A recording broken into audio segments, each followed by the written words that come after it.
میں مبلغ بنوں سنتوں کا، خوب چرچا کروں سنتوں کا، ہو کرم بہر خاں کے مدینہ۔ الحمدللہ رب العالمین والصلاة والسلام علی سید المرسلین، اما بعد فاعوذ باللہ من الشیطان الرجیم، بسم اللہ الرحمن الرحیم۔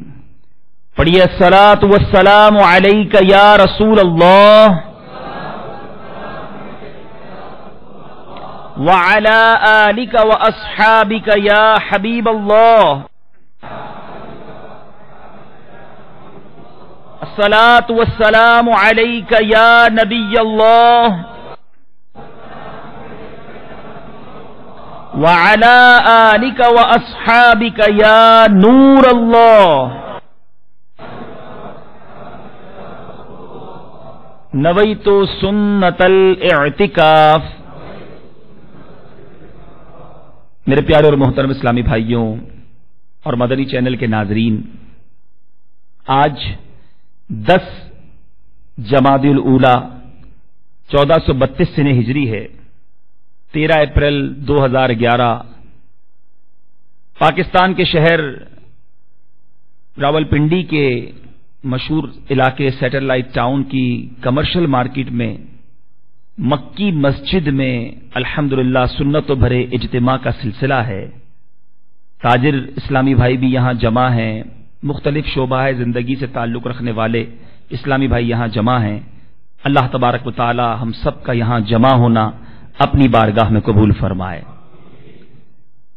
پیارے اسلامی بھائیوں، درود پاک پڑھنے کے بے شمار فضائل و برکات ہیں، بہت ساری برکتیں، بہت ساری رحمتیں، بلکہ یوں کہیں تو غلط نہ ہوگا کہ درود پاک اللہ تبارک و تعالی کی طرف سے، بارگاہ مصطفیٰ صلی اللہ علیہ وسلم کی طرف سے اس امت کے لیے ایک ایسا تحفہ ہے کہ اگر رحمتیں لوٹنی ہوں، اگر برکتیں حاصل کرنی ہوں، اگر رب کی رضا حاصل کرنی ہو، دنیا میں سرخ روئی پانا ہو، آخرت میں ذلت سے بچنا ہو، جنت میں ٹھکانہ پانا ہو، تو درود پاک کا ورد اپنا معمول بنا لیا جائے۔ اتنی احادیث ہیں درود پاک کے فضائل میں کہ اگر وہی بیان کرتے چلے جائیں تو ہمارے پاس الفاظ ختم ہو سکتے ہیں، ہمارے اوقات ختم ہو جائیں، مگر فضائل درود پاک کا احاطہ نہیں کیا جا سکتا۔ ایک بڑی پیاری حدیث پاک حصول برکت کے لیے آپ کی بارگاہ میں پیش کرتا ہوں، توجہ کے ساتھ سماعت فرمائیے۔ سیدنا ابو ہریرہ رضی اللہ تعالی عنہ روایت کرتے ہیں کہ رسول اکرم نور مجسم شاہ آدم و بنی آدم صلی اللہ تعالی علیہ وسلم نے ارشاد فرمایا، من صلی علی عشرا صلی اللہ علیہ مئتا ومن صلی علی مئتا صلی اللہ علیہ الفا ومن زاد صبابتا وشوقا کنت لہ شفیعا وشہیدا یوم القیامہ۔ مصطفیٰ جان رحمت، شمع بزم ہدایت، نوشہ بزم جنت، پے کرے جود و سخاوت، منبع علم و حکمت، صلی اللہ تعالی علیہ وسلم فرماتے ہیں جو مجھ پر 10 مرتبہ درود بھیجے اللہ تعالیٰ اس پر 100 رحمتیں نازل فرماتا ہے۔ جو 100 مرتبہ مجھ پر درود بھیجے اللہ تعالیٰ اس پر 1000 رحمتیں نازل کرے گا، اور جو شوق و محبت سے اس سے بھی زیادہ پڑھے گا تو قیامت کے دن میں اس کا شفیع اور گواہ ہوں گا۔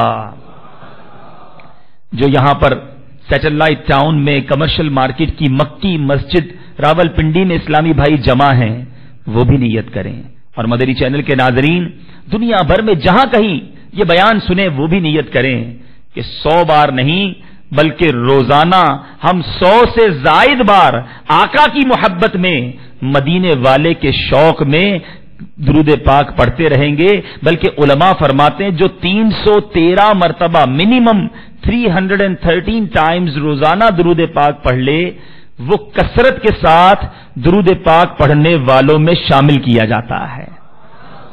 تو نیت کر لیں انشاءاللہ کہ روزانہ کم از کم 313 مرتبہ درود پاک پڑھیں گے۔ آئیے محبت، ذوق و شوق کے ساتھ بآواز بلند درود پاک پڑھ لیں۔ صلو علی الحبیب صلی اللہ علیہ وسلم۔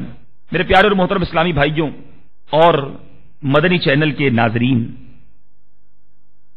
دعوت اسلامی کے اشاعتی ادارے مکتبۃ المدینہ کی مطبوعہ 412 صفحات پر مشتمل کتاب عیون الحکایات حصہ اول صفحات 74 پر نقل کردہ حکایت کا خلاصہ توجہ سے سنیے۔ حضرت سیدنا یزید بن میسرہ رحمت اللہ تعالی علیہ فرماتے ہیں کہ پہلی امتوں میں ایک مالدار کنجوس شخص تھا، وہ اللہ کی راہ میں کچھ بھی خرچ نہ کرتا تھا، ہر وقت کثرت دھن کی دھن یعنی دولت کی لگن میں مگن رہتا، اور اس کی پیہم کوشش رہتی کہ بس کسی طرح مال بڑھتا رہے۔ اس ناعاقبت اندیش حریص مال و دولت کی زندگی کے شب و روز اپنے اہل و عیال کے ساتھ خوب عیش و عشرت اور نہایت غفلت کے ساتھ بسر ہو رہے تھے۔ ایک دن اس کے دروازے پر کسی نے دستک دی۔ اس غافل دولت مند کے غلام نے دروازہ کھولا تو سامنے ایک فقیر کو پایا۔ آنے کا مقصد پوچھا، جواب ملا، جاؤ اپنے مالک کو باہر بھیجو، مجھے اسی سے کام ہے۔ غلام نے جھوٹ بولتے ہوئے کہا، وہ تیرے ہی جیسے کسی فقیر کی مدد کرنے باہر گئے ہیں۔ فقیر چلا گیا۔ کچھ دیر بعد دوبارہ دروازے پر دستک دی۔ غلام نے دروازہ کھولا تو وہی فقیر پھر نظر آیا۔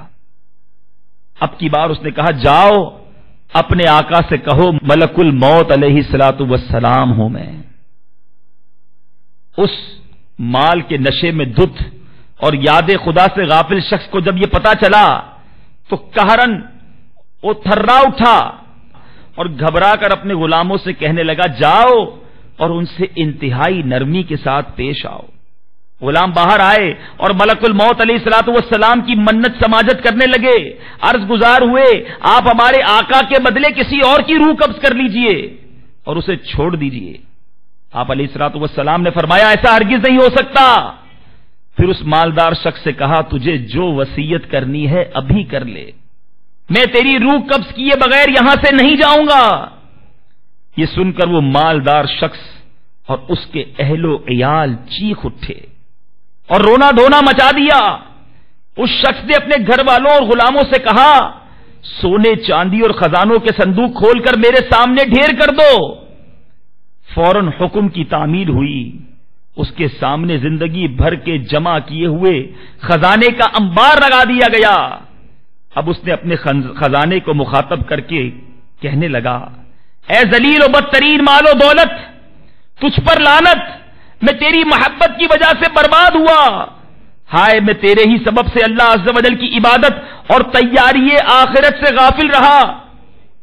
اس خزانے سے آواز آئی، اے مال و دولت کے پرستار، پکے دنیا دار اور غفلت شعار، مجھے ملامت کیوں کرتا ہے؟ کیا تو وہی نہیں جو دنیا داروں کی نظروں میں ذلیل و خوار تھا، پھر میری وجہ سے آبرودار بنا اور تیری رسائی شاہی دربار تک ہوئی؟ میری ہی بدولت تیرا نکاح مالدار خاندان میں ہوا۔ یقیناً یہ تیری ہی بدبختی ہے کہ تو مجھے شیطانی کاموں میں اڑاتا رہا۔ اگر تو راہ خدا میں خرچ کرتا تو یہ ذلت و رسوائی تیرا مقدر نہ بنتی۔ بتا کیا برے کاموں میں خرچ کرنے اور نیک کاموں میں صرف نہ کرنے کا مشورہ میں نے تجھے دیا تھا؟ پھر وہ کہتا ہے، ہرگز نہیں، تجھے پیش آنے والی تمام تر تباہی کا ذمہ دار تو خود ہی ہے۔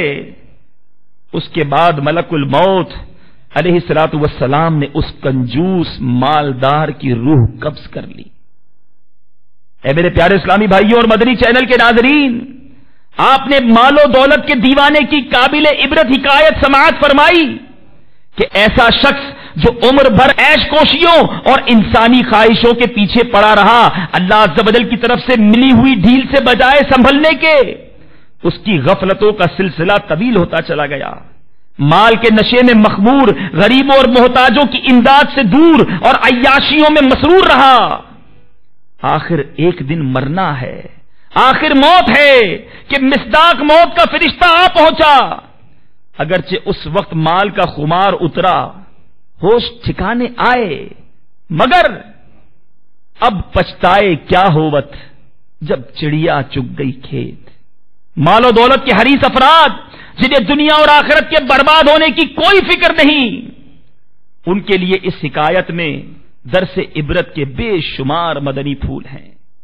حضرت سیدنا عقبہ بن عامر رضی اللہ تعالیٰ عنہ سے روایت ہے، نبی اکرم نور مجسم شاہ آدم و بنی آدم صلی اللہ تعالی علیہ وسلم کا فرمان عبرت نشان ہے، جب تم دیکھو اللہ عز و جل دنیا میں گناہگار بندے کو وہ چیزیں دے رہا ہے جو اسے پسند ہیں، تو یہ اس کی طرف سے ڈھیل ہے۔ آج لوگ بڑی بات کرتے ہیں، جناب آپ کہتے ہیں نیکی کی کام کیے جائیں، آپ کہتے ہیں نماز پڑھیں تو اللہ راضی ہوتا ہے، آپ کہتے ہیں اللہ کو راضی کرنے والے کام کرو تو رزق کے دروازے کھلتے ہیں، فلاں کو دیکھو ساری زندگی رشوت کا کاروبار کر رہا ہے، اس کو تو بڑا مال ملا ہے، فلاں کو دیکھو جناب وہ سود کا کاروبار کرتا ہے، اس کا تو بینک بیلنس بڑھتا چلا جا رہا ہے، ارے فلاں دھوکے کے ذریعے مال کما رہا ہے، اس کے مال میں تو کمی نہیں ہو رہی۔ میرے پیارے اسلامی بھائیوں، کبھی گناہگار کو دیکھو نا کہ اس کو اس کی پسند کی چیزیں مل رہی ہیں۔ میرے آقا فرماتے رب کی طرف سے ڈھیل ہے۔ پھر میرے آقا نے قرآن پاک کی یہ آیت کریمہ تلاوت فرمائی، پارہ نمبر 7 سورہ انعام آیت نمبر 44، جس کا ترجمہ ہے ترجمہ کنز الایمان۔ پھر جب انہوں نے بھلا دیا جو نصیحتیں ان کو کی گئی تھیں، ہم نے ان پر ہر چیز کے دروازے کھول دیے، یہاں تک کہ جب خوش ہوئے اس پر جو انہیں ملا، ہم نے اچانک انہیں پکڑ لیا، اب وہ آس ٹوٹے رہ گئے۔ مفسر شہیر حکیم الامت مفتی احمد یار خان علیہ رحمت المنان اس آیت کریمہ کے تحت تفسیر نور العرفان میں فرماتے ہیں، اس آیت کریمہ سے معلوم ہوا کہ گناہ و معاصی کے باوجود دنیاوی راحتیں ملنا اللہ کا غضب اور عذاب بھی ہو سکتا ہے۔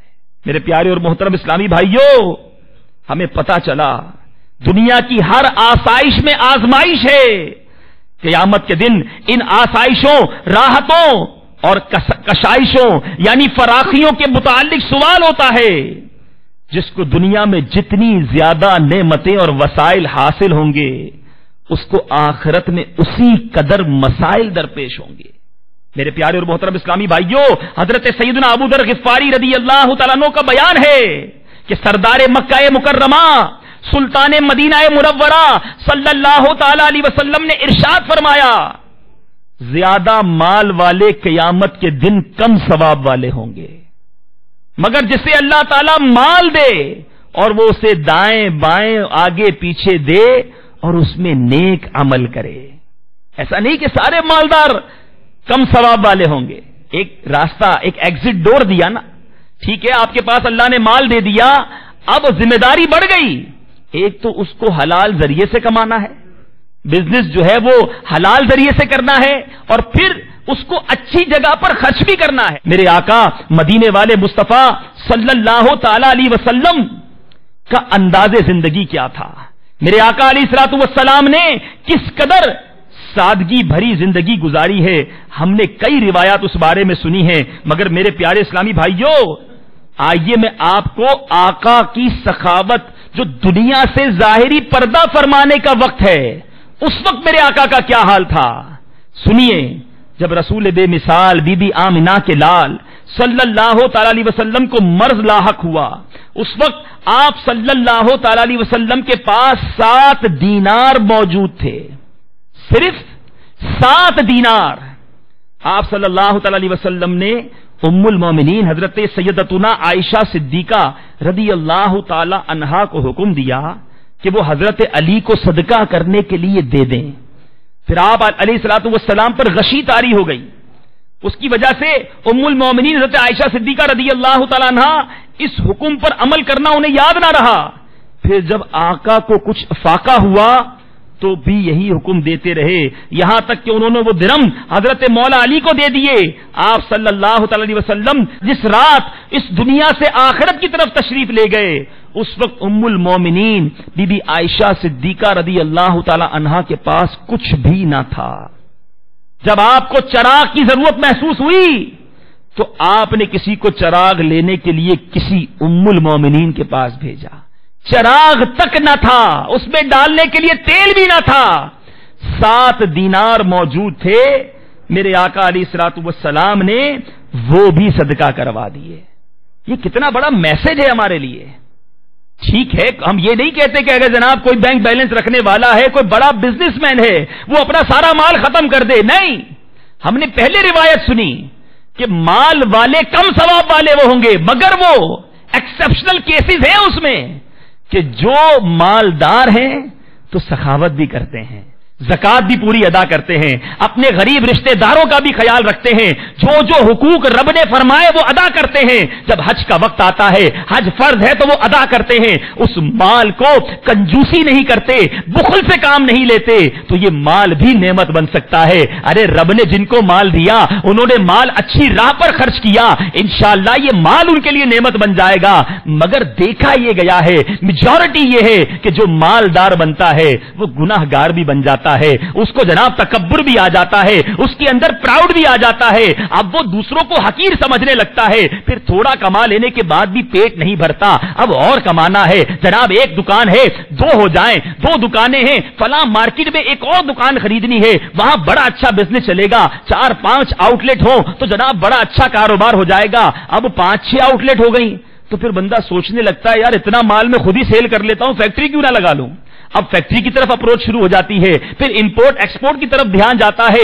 اتنا اپنے آپ کو مصروف کر لیتا ہے کہ اب اسے نماز پڑھنے کا وقت نہیں ملتا، اسے اپنے غریب رشتہ داروں کی طرف توجہ کرنے کا وقت نہیں ملتا. اے میرے پیارے اسلامی بھائیوں، اسلام کی تاریخ اٹھا کر پڑھ لیں، اسلاف کی زندگی کو اٹھا لیں، آپ کو عبادت زیادہ ملے گی، تجارت کم ملے گی.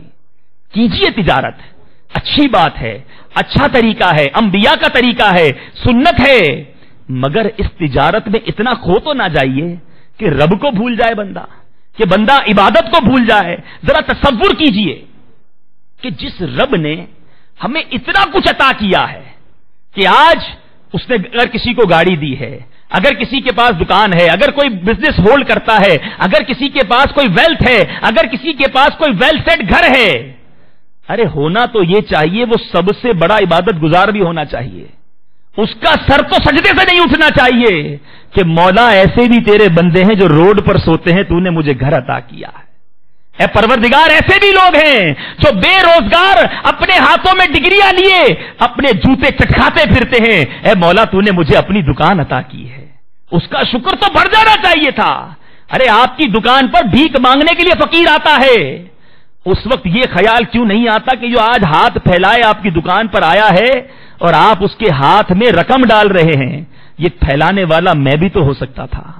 آج میں اپنی ٹیبل کے اس طرف بیٹھا ہوں، اونر کی سیٹ پر بیٹھا ہوں اور سامنے مانگنے والا آیا ہے. ارے یہ بھی تو رب کا بندہ ہے. میرے اندر ایسی کیا خوبی تھی کہ میں آج دینے والا اور وہ لینے والا بن گیا. ایسے شخص کا تو شکر کے بارے سر نہیں اٹھتا، ایسے شخص کو تو مزید عبادت گزار ہونا چاہیے. مگر آج بدقسمتی یہ ہے کہ ایسا شخص بڑا گناہگار بن جاتا ہے، غفلت کا شکار ہو جاتا ہے. نہیں میرے پیارے اسلامی بھائیوں، یاد رکھیے دنیا کا بھی تو دستور ہے. آج آپ کو کوئی چھوٹا موٹا گفٹ دے دے، 2, 5, 10, 15, 20 ہزار روپے کا تحفہ دے دے، آپ اس کے شکر گزار ہو جاتے ہیں، اس سے محبت ہو جاتی ہے، خامخواہ عزت کرنے لگتا ہے بندہ. یار اتنا خیال رکھتا ہے، اس نے مجھے اتنا قیمتی گفٹ دیا. یار جو 5-10 ہزار روپے کا تحفہ دے دے اس کے شکر گزار. جس رب نے ایمان دیا اس کا شکر ادا نہیں کرو گے، جس رب نے آقا کا امتی بنا دیا اس کا شکر ادا نہیں کریں گے، جس مالک نے آنکھیں سلامت دی ہیں، ارے جا کر اندھے سے پوچھو زندگی کیسے گزارتا ہے، اس رب کا شکر ادا نہیں کریں گے. جس رب نے کاروبار دے دیا، آج کے مہنگائی کے دور میں، آج جب لوگ مہنگائی سے جن کی کمر ٹوٹی ہوئی ہے، کھانے کو نہیں ہے جن لوگوں کے پاس، ایسے پرفتن دور میں رب نے اگر مجھے سرمایہ دیا ہے تو میں تو رب کے بارگاہ میں سجدہ ہی کرتا نظر آنا چاہوں، تسبیح پڑھتا رہوں، شکریہ اللہ کی بارگاہ میں شکر ادا کرتا رہوں۔ مگر جس رب نے اتنا کچھ دیا، میں اسی کو ناراض کرنے والے کام کروں؟ روایتوں میں آتا ہے جو سود کا لین دین کرتا ہے وہ رب سے جنگ کرتا ہے۔ ارے ہاتھ کانپ کیوں نہیں جاتا اس معاہدے پہ سائن کرتے ہوئے جس میں میں اپنے رب سے جنگ کا اعلان کر رہا ہوں؟ ٹوٹ جاتا میرا ہاتھ اس سے پہلے کہ میں اس انٹرسٹ میک، اس سودی معاہدے پر دستخط کرنے جا رہا تھا، گویا اپنے رب سے جنگ کا اعلان کرنے کا سگنیچر کر رہا ہوں۔ ہنستے ہنستے انٹرسٹ لیا جاتا ہے، گاڑی لینی ہے تو انٹرسٹ پہ لے لو، بنگلہ لینا ہے تو انٹرسٹ پہ لے لو، کاروبار کو مزید انکریز کرنا ہے انٹرسٹ پہ لے لو۔ اور پھر آپ یہاں بزرگ بزنس مین بیٹھے، پوچھئے ان سے، انہوں نے اپنی لائف میں دیکھا ہوگا کہ جو سودی کاروبار میں گیا وہ تباہی ہوا ہے، وہ کھڑا نہیں ہو سکا، وہ دلدل میں پھنستا ہی چلا گیا ہے۔ ارے جس نے رب سے جنگ کی ہے وہ کیسے سکھی ہوگا؟ کما بھی لے گا تو اس کے بچے بیمار ہو جائیں گے، لوگ کہتے ہیں اتنا پیسہ ہے سکون نہیں ہے، رات کو نیند نہیں آتی، زیادہ پیسہ آ جائے تو ڈکیتیوں کا خوف، اور پیسہ آ جائے تو اغوا کا خوف، زیادہ پیسہ آ جائے تو پھر مال کے لاس ہونے کا خوف۔ ارے کروڑ پتی اس سیٹ سے وہ 5,000 کی ریڑھی لگانے والا بندہ اچھا ہے جو رات کو سکون کی نیند سوتا ہے۔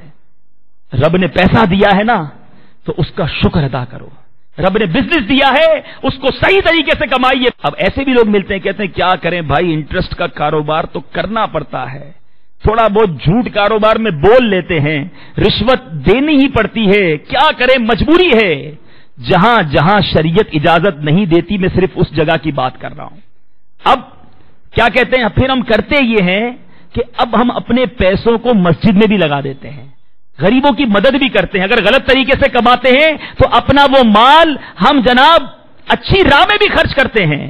اب میں چند سجیشنز دینا چاہوں گا ان اسلامی بھائیوں کو جو بزنس ہولڈ کرتے ہیں، جو کاروباری ہیں، اللہ نے آپ کو مال دیا ہے، آپ کیا ایسے کام کریں جس کے ذریعے جنت میں جانا آسان ہو جائے، مدینے والے مصطفیٰ کا جنت میں پڑوس مل جائے، آقا علیہ الصلوۃ والسلام کی شفاعت مل جائے، دنیا میں بھی چین و سکون سے رہیں اور آخرت کی پریشانیوں سے محفوظ ہو جائیں۔ اے میرے پیارے اسلامی بھائیوں، وہ چند سجیشنز، وہ چند پیاری پیاری باتیں سنتے چلے جائیے۔ کعبے کے بدر الدجا، طیبہ کے شمس الضحا، دافع جملہ بلا، شافع یوم جزا، صلی اللہ تعالی علیہ وسلم فرماتے ہیں جو تنگ دست کو مہلت دے یا اس کا قرض معاف کر دے، اللہ عز و جل اسے اس دن اپنے عرش کے سائے میں جگہ عطا فرمائے گا جس دن عرش کے سوا کوئی سایہ نہ ہوگا۔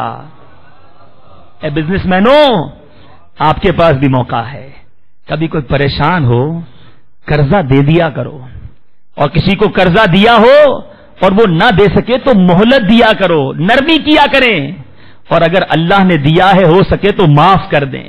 مزید سنیے، مصطفیٰ جان رحمت صلی اللہ تعالی علیہ وسلم فرماتے ہیں جس نے کسی مسلمان کی ایک پریشانی دور کی، اللہ عز و جل قیامت کے دن اس کے لیے پل صراط پر نور کی 2 ایسی شاخیں بنائے گا جس سے اتنے عالم روشن ہوں گے جنہیں اللہ کے سوا کوئی شمار نہیں کر سکتا۔ پل صراط یہ کیسا برج ہے؟ دا برج آف صراط is the most dangerous bridge, it is thinner than the hair and sharper than the sword, یہ بال سے زیادہ باریک اور تلوار سے زیادہ تیز ہے، اور اس پر اندھیرا ہے، اتنا خطرناک پل اور وہ اندھیرے میں ہے۔ مگر وہ خوش نصیب کیسا ہوگا جس کو پل صراط پہ نور عطا کر دیا جائے گا۔ آقا نے کیا فرمایا؟ کسی مسلمان کی پریشانی دور کرے۔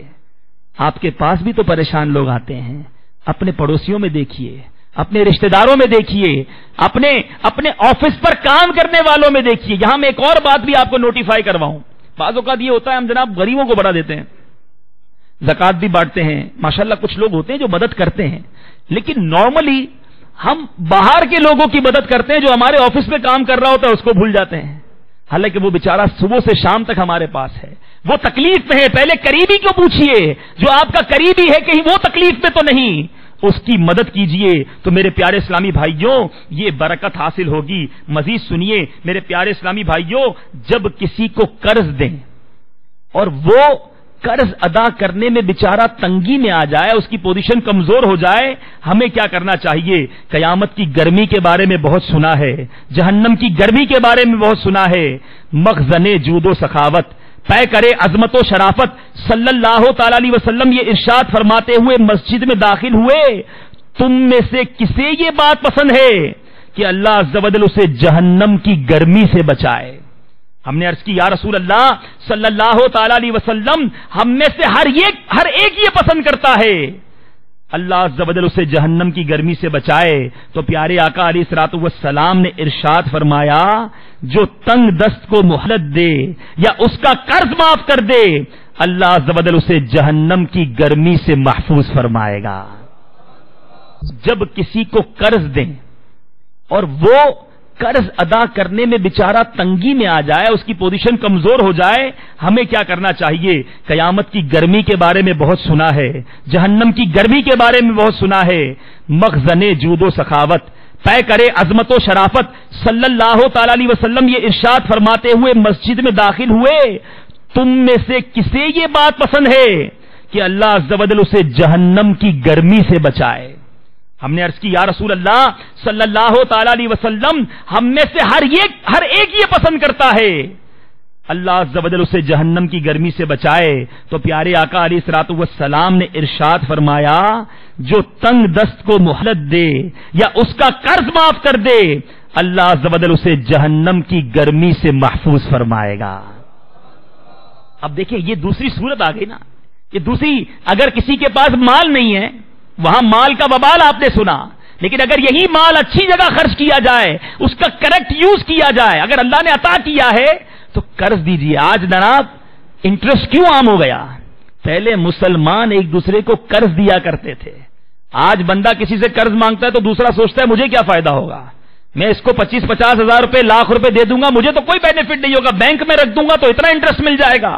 اب اس کو کہتا ہے بھائی لاکھ روپے دوں گا، یہ بتاؤ سود کتنا دو گے؟ یہ انٹرسٹ کی وبا نے مسلمانوں کی آپس کی محبت کو ختم کر کے رکھ دیا۔ آج کوئی کسی کو قرض دینے کے لیے تیار نہیں ہے، اسی لیے چوریاں ہو رہی ہیں، اسی لیے ڈکیتیاں ہو رہی ہیں۔ ارے جس کے گھر میں اس کا بچہ بلک رہا ہے، دوائی کے لیے پیسے نہیں ہیں، پہلے قرض مانگنے آتا ہے۔ جب کاروباری، مالدار، تجارت کرنے والے قرض نہیں دیتے، پھر وہ مجبوراً چوری کرنا شروع کر دیتا ہے۔ میں انکریج نہیں کر رہا، میں چوری کو جسٹیفائی نہیں کر رہا، جو کرتا ہے حرام جہنم میں لے جانے والا کام ہے، مگر اس کے روٹ کاز کو تو ڈسکس کریں گے نا کہ وجہ کیا ہے۔ وجہ یہ ہے کہ اس انٹرسٹ نے مال سے محبت اتنی بڑھا دی ہے کہ بندہ بے چین ہو جاتا ہے کہ اس نے 2 لاکھ روپے میرے اتنے ڈیلے کر دیے، یہ پہلے دے دیتا تو میں اتنا سود کما لیتا۔ پہلے ایسا دور نہیں تھا۔ امام عشق و محبت، مجدد دین و ملت، پروانہ شمع رسالت، میرے آقا نعمت امام احمد رضا خان کتنی پیاری بات فرماتے ہیں، آپ کے ایک شخص پر چند ہزار روپے تھے، وقت پورا ہوا اور وقت پر وہ شخص وہ رقم نہ دے سکا، آپ اللہ کا شکر ادا کرنے لگے اور آپ نے فرمایا، جس کا مفہوم ہے مثال کے طور پہ 12,000 روپے تھے، آپ نے فرمایا جو کوئی مقروض کو مہلت دیتا ہے اور اس کو مزید دن بڑھا دیتا ہے، جتنے دن وہ قرض لینے والا اس کو ڈیلے کرتا ہے، لیٹ کرتا ہے، اللہ تعالیٰ روزانہ اتنی رقم اپنی راہ میں خرچ کرنے کا ثواب عطا فرماتا ہے۔ اعلیٰ حضرت فرماتے ہیں مثال کے طور پہ 12,000 روپے میں روز تو اللہ کی راہ میں خرچ نہیں کر سکتا تھا، مگر وہ جتنا ڈیلے کر رہا ہے، جتنا دیر کر رہا ہے، روزانہ 12,000 راہ خدا میں خرچ کرنے کا ثواب مل رہا ہے۔ تو مہلت دینے کا یہ ثواب ہے، ایک طرف انٹرسٹ کا وبال ہے، دوسری طرف قرض دینے کی برکتیں ہیں۔ مگر یہاں اس کا دوسرا پہلو بھی، آپ کہیں گے جناب قرض دیں کس کو، قرض دیتے ہیں تو واپس ہی نہیں کرتا۔ وہاں میں ان لوگوں سے بھی عرض کرنا چاہوں گا جو یہاں بیٹھے ہیں، جو مدنی چینل کے ناظرین بعد میں اس بیان کو دنیا میں کہیں بھی سنیں کہ ہمارا مسلمان ایسا نہیں ہوتا، مسلمان کا یہ انداز نہیں ہے کہ قرض لیتے وقت تو نرمی بھی ہے، حاجی صاحب اس کے گھر کے چکر بھی لگا رہا ہے، ہاتھ پیر بھی جوڑ رہا ہے، 15 دن میں دے دوں گا، مہینے میں دے دوں گا، عطا فرما دیجئے، اور جب پیسے مل گئے تو اب بیچارہ قرض دینے والا گھر کے چکر لگا رہا ہے۔ یہ نہیں ہونا چاہیے. دونوں طرف جو غلطی ہے وہ غلطی ہے, اس کو دور کرنا ہے. یاد رکھیے روایتوں میں آتا ہے کہ جس شخص پر قرض ہو اور وقت پورا ہو جائے, اب اس کے پاس یہ رقم موجود ہے یا ایسا مال موجود ہے جس کو بیچ کے دے سکتا ہے, اب وہ نہیں دے گا تو جتنی تاخیر کرے گا ہر لمحے اس کے نامہ اعمال میں گناہ لکھا جائے گا. کنٹینیوسلی اس کا گناہوں کا میٹر جاری ہو جائے گا. اس طرف سے بھی سمجھایا جا رہا ہے شریعت کی طرف سے, مگر اس طرف بزنس مین کو سوچنا چاہیے اگر کسی پہ قرض ہے تو مہلت دیں, نرمی کریں اور اس کی برکتیں حاصل کریں. اے میرے پیارے اور محترم اسلامی بھائیوں, بات ہو رہی تھی جود و سخا کی. ہمیں ہمیشہ سخاوت کا مظاہرہ کرنا چاہیے.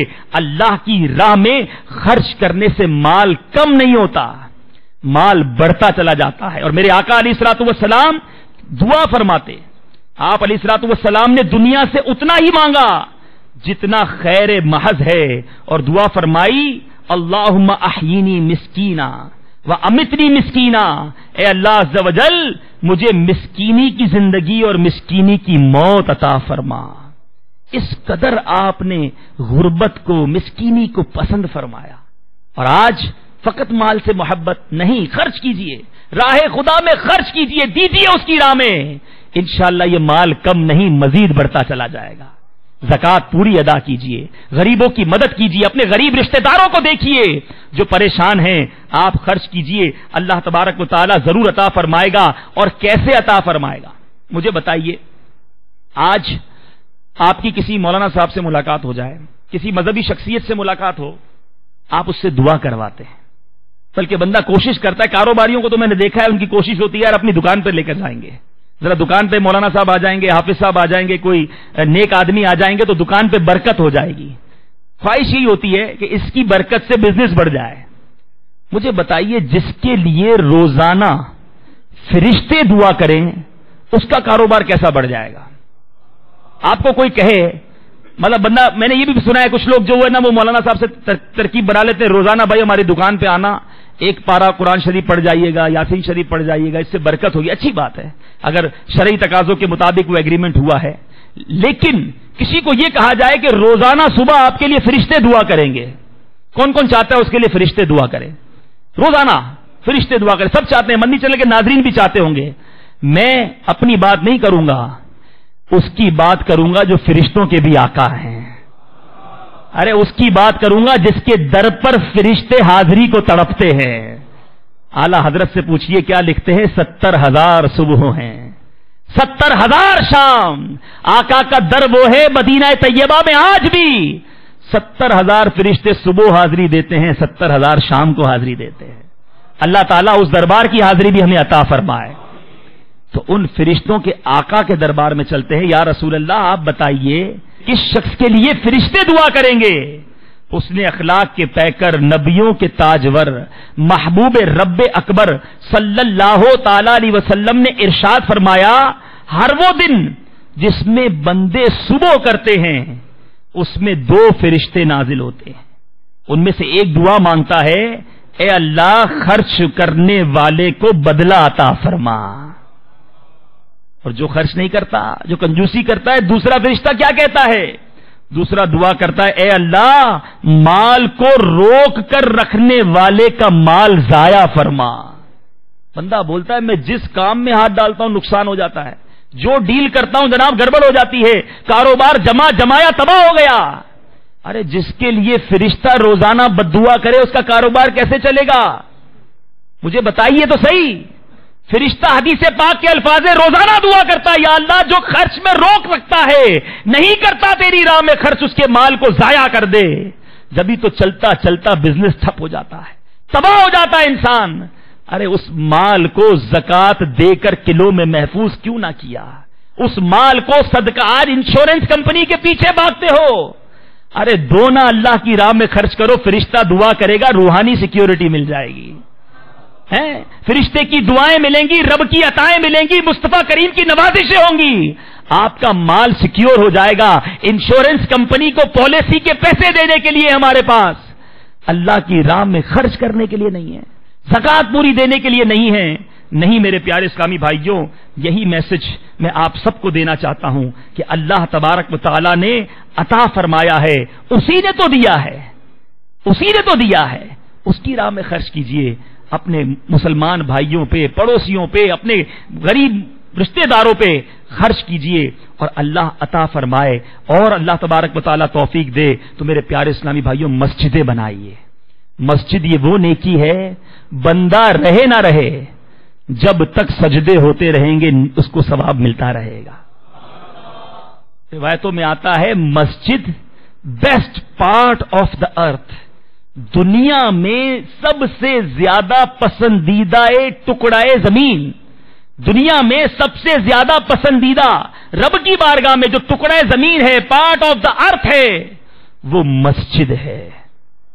تو بھائی مسجد میں خرچ کیا جائے، مدارس میں خرچ کیا جائے، علماء بنائے جائیں، یہ حدیث کی کتابیں لے کر دی جائیں، جب تک یہ علماء دوسروں کو دین کی تعلیم دیتے رہیں گے ہمیں ثواب ملتا رہے گا۔ میرے پیارے اسلامی بھائیوں، یہاں آخر میں آپ کے سامنے دعوت اسلامی کو انٹروڈیوس کرنا چاہتا ہوں۔ یقیناً بہت سارے اسلامی بھائی دعوت اسلامی کو جانتے ہوں گے، مگر دعوت اسلامی میرے پیارے اسلامی بھائیوں یہ فقط راول پنڈی میں کام کرنے والی کوئی تحریک نہیں ہے، نہ صرف پاکستان بلکہ دنیا کے اپروکسیمیٹلی اندازاً 105 کم و بیش ممالک کے ہزاروں شہروں میں دعوت اسلامی کا پیغام پہنچ چکا ہے۔ لاکھوں کروڑوں اسلامی بھائی اور اسلامی بہنیں اس تحریک سے وابستہ ہیں۔ میرے پیارے اسلامی بھائیوں، دعوت اسلامی کے 50 کے قریب شعبہ جات ہیں اور اس میں دعوت اسلامی کے جامعات ہیں، مدارس ہیں، دارالفتہ ہیں، الحمدللہ جیلوں کے اندر دعوت اسلامی کے مدارس قائم ہیں، اسلامی بہنوں میں مدنی کام ہے، گونگے بہرے نابینا وہ اسلامی بھائی جن کو کوئی منہ لگانا پسند نہ کرتا تھا، دعوت اسلامی کے بولنے، سننے اور کلام کرنے والے اور دیکھنے والے اسلامی بھائیوں نے اشاروں کی زبان میں کورس سیکھ کر ان میں بھی مدنی کام شروع کر دیا ہے۔ کفار مسلمان ہو رہے ہیں۔ آپ کو جان کر خوشی ہوگی پاکستان میں تو دعوت اسلامی کے جامعات ہیں، دارالعلوم ہیں، نہ صرف پاکستان بلکہ یو کے میں، ہند میں، اس کے ساتھ ساتھ ساؤتھ افریقہ میں دعوت اسلامی کے جامعات قائم۔ الحمدللہ اب ہمارے اپ کمنگ پروجیکٹس میں یہ ہے کہ نیکسٹ ایئر انشاءاللہ عز و جل جگہ بھی لی جا چکی ہے، اگلے سال کینیا کے شہر ممباسا میں، اسی طرح نیپال کے شہر نیپال گنج میں اور بنگلہ دیش کے شہر ڈھاکہ کے اندر بھی جامعۃ المدینہ کا افتتاح ہونے والا ہے۔ تو یہ آپ کی دعوت اسلامی ہر آنے والا دن دعوت اسلامی کی ترقی کا سبب ہے۔ فقط مدنی چینل ہی کو دیکھ لیجئے، گھر گھر میں دھوم مچائی ہے، پوری دنیا کے اندر الحمدللہ ایک یونیک ریولوشن، ایک عظیم انقلاب آپ کا مدنی چینل لا رہا ہے۔ وہ بے پردہ اسلامی بہنیں جو بازاروں میں بے پردہ گھومنا اپنے لیے بڑا شرف سمجھتی تھیں، آج مدنی برقع سجائے دوسری اسلامی بہنوں کو نیکی کی دعوت دیتی نظر آتی ہیں۔ یہی وہ ماحول ہے کہ جو عید کی نماز نہ پڑھتا تھا اس اسلامی بھائی کو 5 وقت پہلی صف میں نمازی پڑھنے والا بنا دیا ہے۔ یہی تو وہ ماحول ہے جو گانے باجے گاتا ہوا نہ تھکتا تھا، اسی اسلامی بھائی کی زبان پر درود و سلام کے ترانے آ چکے ہیں۔ وہ شخص جو ناول اور فلمیں ڈرامے دیکھنے دکھانے اور طرح طرح کی گندی گندی کتابیں پڑھنے کا عادی تھا، آج جامعۃ المدینہ میں داخلہ لے کر احادیث اور فقہ کی کتابیں پڑھنے والا بن گیا ہے۔ یہ کیسا ریولوشن ہے؟ وہ مسلمان جو برانڈڈ شرٹ، برانڈڈ پینٹ اور برانڈڈ گلاس کے بغیر گھر سے نکلتا نہیں تھا، آج اس کے سر پہ سبز امامہ، چہرے پر داڑھی، سنتوں بھرا کرتا، جیب میں مسواک اور حیا سے نگاہیں نیچی رکھ کر وہ چلنے والا بن گیا۔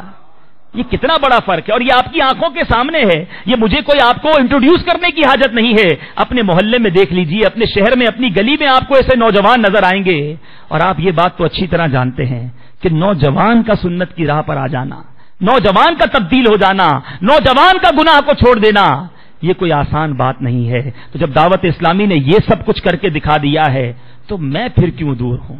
اس ماحول میں جہاں رحمتوں کی برسات ہو رہی ہے میں اس برسات سے کیوں محروم رہوں؟ آئیے، چاہے آپ بزنس کرتے ہوں، چاہے آپ جاب کرتے ہوں، چاہے آپ اسٹوڈنٹ ہوں، چاہے آپ وکیل ہوں، چاہے آپ دنیا کے کسی بھی شعبے سے تعلق رکھتے ہوں، دعوت اسلامی آپ سب کی ہے۔ پریکٹیکلی جوائن کیجئے، عملی طور پہ دعوت اسلامی کو جوائن کیجئے، ہفتہ وار اجتماع میں شرکت اپنا معمول بنائیے، مدنی قافلوں میں سفر اپنا معمول بنائیے، جہاں جہاں دعوت اسلامی کی مساجد میں درس ہوتے ہیں جا کر ان درس میں پارٹیسپیٹ کیجئے۔ اگر آپ بزنس مین ہیں آپ بھی بڑے اچھے انداز میں سنتوں کی خدمت کر سکتے ہیں۔ مثال کے طور پر آپ اگر اپنی دکان پر بیٹھے ہیں، گاہک آ رہے ہیں، آپ ان کو اپنا برانڈ، اپنی آئٹم بیچ رہے ہیں، جو بھی آپ کاروبار کرتے ہیں، آپ کیوں نہیں ہر سودے کے ساتھ، ہر ڈیل کے ساتھ آنے والے گاہک کو مکتبۃ المدینہ کا ایک رسالہ بھی پیش کر دیجیے. اپنی دکان پر جہاں آپ لاکھوں روپے کا سامان خریدتے ہیں، کچھ چند سو، چند ہزار روپے کا ماہانہ لٹریچر خرید لیں. جب بھی کوئی آپ چیز بیچیں، ایک رسالہ آنے والے گاہک کو دے دیں. آپ کی ہر ڈیل انشاءاللہ نیکیوں بھری ڈیل ہو جائے گی. ایک بہار سناتا ہوں. ایک اسلامی بھائی بتاتے ہیں ان کا لیڈیز غالباً کپڑے کا کاروبار تھا. اب لیڈیز کپڑے کا بیچارے جو کاروبار کرتے ہیں اس میں بے پردہ خواتین ہی آتی ہیں. بہرحال اس نے کوئی آئی ہوں گی خاتون، انہوں نے کپڑا مانگا، انہوں نے کپڑا دے دیا. ان کی عادت تھی کہ ہر ایک سوٹ کے ساتھ تھیلی کے اندر ایک رسالہ بھی ڈال دیتے تھے. انہوں نے مکتبۃ المدینہ کا ایک رسالہ ڈال دیا. کچھ عرصے کے بعد ایک با پردہ اسلامی بہن ان کی دکان پر آئیں اور آ کر کہنے لگی، کچھ دنوں پہلے میں نے آپ کی دکان سے سوٹ خریدا تھا، آپ نے اس سوٹ میں ایک رسالہ ڈال دیا تھا. گھر جا کر میں نے اس کو پڑھا، اس دن سے میں نے پردہ کرنا شروع کر دیا ہے. مجھے بتائیے 1000 روپے کا سودا بیچوں، 100 روپے اس میں نفع کماؤں، اور جس سے نفع کماؤں وہ نمازی بھی بن جائے، یہ سودا مہنگا تو نہیں ہے؟